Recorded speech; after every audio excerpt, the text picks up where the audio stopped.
बिस्मिल्लाहिर्रहमानिर्रहीम। अस्सलाम वालेकुम जी नाज़रीन, आज हमारा टॉपिक है प्रॉपर्टी की रजिस्ट्रेशन सेल और परचेज के हवाले से। और प्रॉपर्टी को खरीदते वक्त किन बातों का ख्याल करना बहुत अहमियत का हामिल होता है। बाज़ औक़ात आपने देखा होगा लोग प्रॉपर्टी खरीद तो लेते हैं लेकिन बाद में उसका ऑनर कोई और ही निकल आता है, तो ऐसे लोगों को प्रॉपर्टी से महरूम कर दिया जाता है। इसकी अहम वजह उन लोगों की अपनी गफलत ही होती है कि प्रॉपर्टी खरीदते वक्त बहुत सारी चीज़ों का ख्याल नहीं करते जो कि उनको करना होता है। आज हमारा वीडियो बनाने का मकसद ही ये है कि आप लोगों को उन बातों से अवेयर किया जाए कि प्रॉपर्टी खरीदते वक्त किन बातों का ख्याल रखना ज़रूरी है। एग्रीमेंट टू सेल क्या होता है, सेल डीड क्या होता है, कितने किस्म का टैक्स अदा करना होता है, कहाँ पर करना होता है। इसके अलावा ऐसी फीस जो हुकूमत पाकिस्तान लागू करती है उसको भी देखेंगे। जैसा कि आपने इन टैक्स के बारे में सुना भी होगा कि स्टाम्प ड्यूटी है, CVT यानी कि कैपिटल वैल्यू टैक्स है, TIP ट्रांसफर ऑफ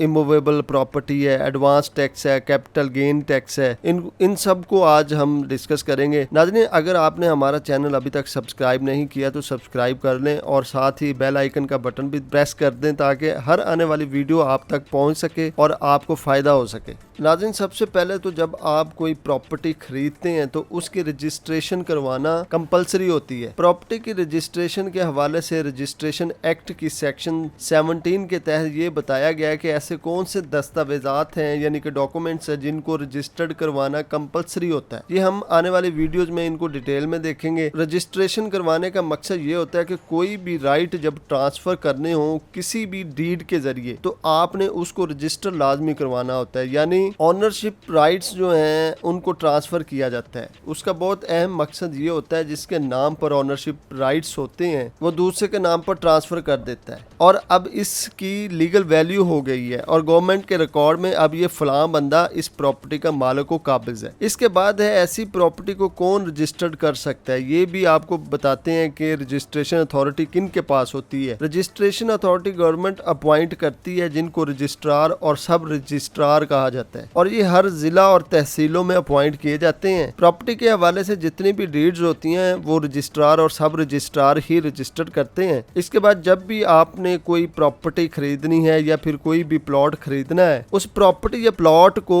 बड़े ध्यान से चेक करें कि जो प्रॉपर्टी हमें दी जा रही है या फिर प्रॉपर्टी लेने वाले हैं कि वो वही प्रॉपर्टी है जिसका वजूद भी है कि नहीं है। इस प्रॉपर्टी के इर्द गिर्द देखें कि क्या और कौन सी प्रॉपर्टी अटैच है, यानी मशरक मगरब शुमाल जनूब में कौन सी चीज वाक़ है और कौन सी प्रॉपर्टी वाक़ है। आपके मोबाइल में कम पैसा होना चाहिए जो कि मोबाइल की एक एप्लीकेशन होती है जो इंस्टॉल कर सकते हैं और ऐसी इंफॉर्मेशन आपको उसके जरिए मिल सकती है। इसके अलावा इस प्रॉपर्टी के रिलेटेड जो लोग हैं यानी इस प्रॉपर्टी के पड़ोस में जो लोग रहते हैं उनसे भी सारी इंफॉर्मेशन ली जाए कि जो बंदा प्रॉपर्टी बेच रहा है यानी कि सेल कर रहा है वो वाकई मालिक भी है या फिर नहीं। प्रॉपर्टी खरीदते वक्त जो डॉक्यूमेंट्स देखने चाहिए वो कौन से होते हैं वो भी आपको बताते हैं। सबसे पहले आप उनकी रजिस्ट्री देखें, उसका इंतकाल देखें यानी जो रिकॉर्ड ऑफ राइट्स हैं यानी रजिस्टर हकदारान ज़मीन वो देख सकते हैं। नाज़रीन, जब भी आप कोई प्लॉट परचेज करते हैं तो उसका हदूद अरबा लाजमी तौर पर चेक करें। आपने देखा होगा जितने भी लिटिगेशंस हैं यानी कि मुकदमात जो अदालतों में चलते हैं वो मोस्टली हदूद अरबा खसरा नंबर वगैरह की वजह से ही होते हैं। तो आपने हदूद अरबा लाजमी तौर पर चेक करना होता है कि मशरक मगरब शुमाल जनूब में कौन कौन से मकान या प्लॉट इसके साथ अटैच हैं, क्या चीज़ उसके करीब वाक़ है। उनकी प्रॉपर डिटेल हासिल कर लेने के बाद आपने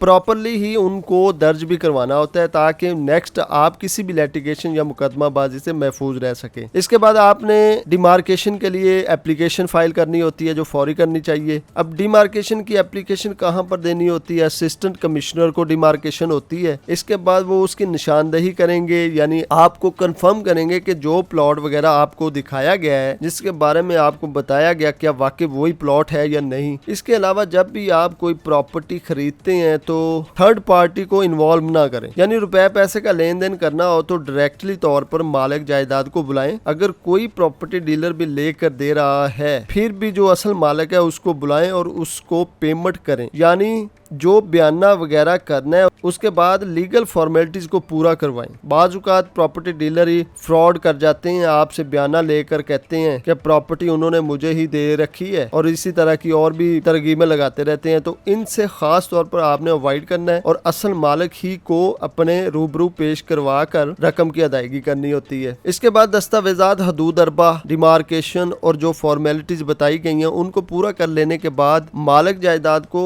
इन पर्सन यानी असालतन बुलाकर इकरारनामा तहरीर करवाना होता है, जिसे एग्रीमेंट टू सेल कहते हैं। यानी एक होता है सेल डीड और दूसरा होता है एग्रीमेंट टू सेल। इन दोनों में फर्क ये है कि अगर आप बयाना करना चाहते हैं, मसलन आपने 2 करोड़ की प्रॉपर्टी खरीदी, आप उसका 50 लाख रुपए बयाना देंगे और बाकी रकम कुछ अरसा के बाद अदा करेंगे, उसको कहते हैं एग्रीमेंट टू सेल। और हमेशा ख्याल रखें कि पहले बयाना ही दिया जाता है, उसके बाद पूरी इन्वेस्टिगेशन की जाएगी जो हमने ऊपर डिस्कस किया। उसके अलावा वो अखबार में इश्तिहार भी दे कि ये फलां प्रॉपर्टी हमने खरीद ली है और अब इसके हम मालिको काबिज हैं। अगर किसी को क्लेम है तो वो सामने आ सकता है वगैरह वगैरह। और इसी के साथ जो प्रॉपर्टी के रिलेटेड कोई तामीराती काम हो उसको उनकी इजाजत के बगैर बयाने के तौर पे जो पैसे दिए होते हैं उन्हीं में करवाना चाहिए, ताकि अगर प्रॉपर्टी पर कोई स्टे वगैरह तो नहीं लगा, अगर लगा है तो वो सामने आ जाएगा, यानी कि जो भी डिस्प्यूट होगा प्रॉपर्टी के रिलेटेड उसकी कंफर्मेशन हो सकेगी। तो इसलिए हमेशा इकरारनामा ही बनवाना चाहिए और सारी लीगल फॉर्मेलिटीज को पूरा करवाना चाहिए। इसके बाद है सेल डीड। इससे मुराद है कि मुकम्मल तौर पर रकम की अदायगी करना। मसलन अगर आपने 2 करोड़ रुपए की प्रॉपर्टी ली है तो 2 करोड़ रुपए अदा कर देने सेल डीड कहलाती है। इसके अलावा नाजरीन, जो प्रॉपर्टी पर टैक्सेस होते हैं वो कौन से होते हैं? हमेशा प्रॉपर्टी को खरीदने वाला ही टैक्सेस अदा करता है। 1-2 किस्म के टैक्सेस मालिक जायदाद जो होता है यानी जो प्रॉपर्टी को बेच रहा होता है वो अदा करता है, बाकी सारे टैक्सेस जो हैं वो खरीदने वाला अदा करता है। नाज़रीन, टैक्सेस 6 किस्म के होते हैं। जब भी कोई प्रॉपर्टी की रजिस्ट्रेशन करवाई जाती है तो ये लागू किए जाते हैं। इनमें सबसे पहले स्टैंप ड्यूटी होती है, ये तकरीबन 3% या 4% होते हैं। इसमें डिफरेंट वेरिएशंस होती रहती हैं, इस बात का आपने ख्याल रखना है। ये सिर्फ आपको समझाने के लिए कि टैक्सेस होते कौन से हैं। इसके बाद है CVT, कैपिटल वैल्यू टैक्स, ये तकरीबन 2% होती हैं। इसके अलावा वो रजिस्ट्रेशन फी होती है जो तकरीबन 500 से 1000 रुपए तक होती है, जो कि तकरीबन 5 लाख से ऊपर है तो तकरीबन 1000 रुपए ही होता है। इसके बाद TIP टैक्स होता है जो कि ट्रांसफर ऑफ इमूवेबल प्रॉपर्टी, ये ज्यादातर TM में रिसीव्ड करती है। अगर कैंट वगैरह में जायदाद हो तो कंटोनमेंट इसको लेती है जिसकी ज्यूरिसडिक्शन में आती हो। इसके बाद है एडवांस इनकम टैक्स,